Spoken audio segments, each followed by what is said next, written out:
সোজা লাগছে না? এবার আপনাকে দোষ করলে দেখবেন আমরা কাছে আর কালো হয়ে যাবে, বুঝতাম না? সেটা হলো এই, যখন কবরে আপনাদেরকে রিমান্ডে নিবে, কথা কয় না কেন? তখন যদি হুজুরের উপরে দোষ দিয়া দেন, আশরাফের উপরে দোষ দিয়া দেন, মসজিদের ইমাম সাহেব, খতিব সাহেব, এতে হবিগঞ্জ তো নাই, আপনাকে এলাকার মধ্যে ধান্দাবাজি করে, এতে সিটাং তো নাই, এতে সানপুর তো নাই, আপনাকে এলাকার ধান্দাবাজি করে গেছে গা। হ্যাঁ, আপনি যদি হুজুরের দোষ দেন, রিমান্ড তোর বাঁচা যাবে না। ফিস সাহেবের দোষ দেন, রিমান্ড থেকে বাঁচা যাবে না, বরং রিমান্ড আরো কড়া হইব। ঠিক আছে কথা? হুজুরে তো দুনিয়াতে গরু ছাগল আসল যা লাভ হয়েছে হয়ে গেছে, আপনি কিন্তু দাম নেন। আপনাদের দোষটা হলো এই, সেটা হলো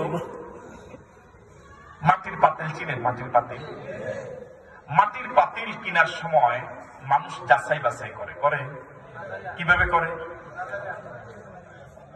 কেউ হাতের ভিতরে রাখে, এটা কি দেয়? অথবা একটা কাঠি থাকে, একটা কাঠ থাকে, দেখছেন আপনারা? মাটির পাতিল যারা বিক্রি করে একটা এরকম চিকন একটা কাঠি থাকে, হাতের ভিতরে রেখে কি দেয়? আবার এরকমও দেখছি মাটির পাতিলটা অনেকে সূর্যের দিকে দিয়া, ঠিক আছে, একটা মাটির পাতিল বড় জোর 15 টাকা, 15 টাকা 20 টাকার একটা পাতিল কিনতে আপনি এটাকে বাড়ি দেন, এটাকে থাপড় দেন, এটাকে এমন এমন করেন কেন? যেন ঠকে না যান। ঠিক নাকি?